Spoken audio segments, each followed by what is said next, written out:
on time, but just do you have when you look at talk about building aspects, right? We were gonna this just tips for building and maintaining a ninja course. Maybe somebody is considering a different vendor for this, or maybe they have like a maintenance crew that's going to try and take it on their own. But like, is there any materials that you recommend, or anything that you recommend they don't, or relate to budget? Like is how long does it take? Anywhere you want to go from there, but just general tips you have for building and maintaining. And I'll show the one where you actually have it planned out while you're talking as well too. Yeah. Yeah. Well, I mean, the one thing you definitely want to know is that my ninja courses are made all here locally in the United States. Nothing is imported. Some of our competitors are importing things from overseas. Everything is we're using Baltic birch wood for some of the wooden obstacles. The steel is sourced here locally, coming right from our manufacturer in Connecticut. But yeah, those just, it's important to make sure that your pads are, covering all of the steel. I've seen some camps, competitors that are using, padding that just kind of it cheaply velcros on, doesn't cover all of the space on it. Just trying to ways to cut corners basically to try to keep the pricing down. The steel here is powder coated, it's baked, so it's very strong. It eliminates the worries of rust. And as far as maintenance on the obstacles, my suggestion is in the wintertime or off season would be to easily, like you see these the trapeze again hanging from those black nylon straps. You can take those down, you store them away. In this case, this camp here, it has a roof over it, so there's really no need to worry for much of the elements. But in other camp settings where it's completely outdoors, you would want to take all these obstacles down, store them away. Even the mats, I would suggest tarping them or putting them indoors. And really all you would be left with is the steel.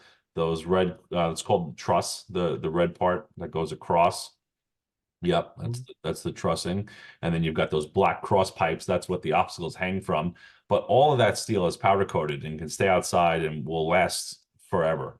But as far as winterization, that's also part of the training that we would go through, discussing, how to take obstacles down, because if you know how to move obstacles around, you know how to take them down and you know how to store it.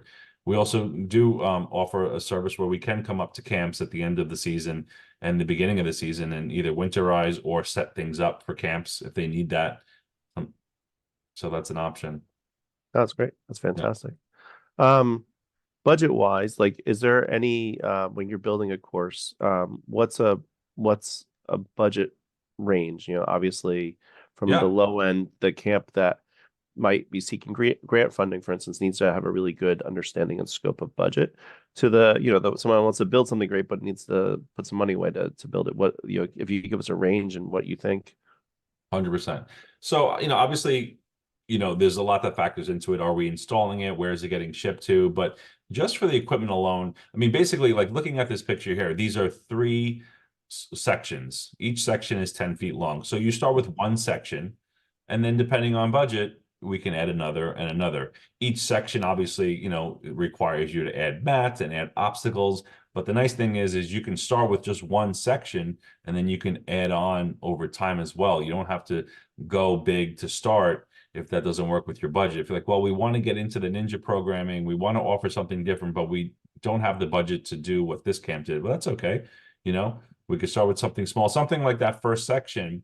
That's a 10 by 10 square. You've got the platforms to step onto. You've got a couple of obstacles, cargo nets, some mats, and you can probably do that for around 15,000. And then you multiply it out. You add two more sections. You add those angled steps in the forefront there on the ground, and then you're looking at something closer to probably around 30,000. But on average, it's going to be somewhere between 12 and 15 per section. To add a section onto it slightly cheaper because I only need two more uprights and Yes. trusses, right? You don't need four. If I'm going to do just the two sections, it's 6 uprights. So you start with the 4 uprights and then you add 2 more in the truss. And so it's always a little bit cheaper to add on extensions than Yeah. those. Yeah. So you're saying 10 to 15 for this section right here to Right. do something like what's photoed with the ground elements, these steps, it's about 30 to 35 is what you're saying. Yeah, to do the whole thing, yeah, everything that you see in the picture, then you're somewhere around 30. Exactly. Okay, great. You've Yeah, and I got, think that's yeah, engaging for folks too. That know that you can, because some folks might surplus on their budget, have a good year and have 10, 15 one year, but then not be able to get a grant filing until the next year, so they could add on to it over time. exactly. So there's a lot that could be done here, and that could keep it new and exciting as well. Right. So that's the nice part of it. But Yeah, yeah, we have a camp actually. We just spoke to them a couple of weeks ago, and this is the third summer in a row that they're going to be adding onto the Ninja course. They've extended it. They've added another warp wall each year. They keep adding another piece to it.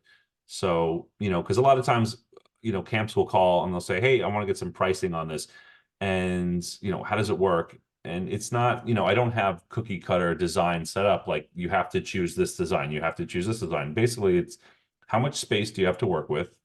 What's the age group of the campers that you're looking to accommodate? And then ideally, what's your budget? And then I can come up with a custom design based on that. oh, that's fantastic. Right. That's great.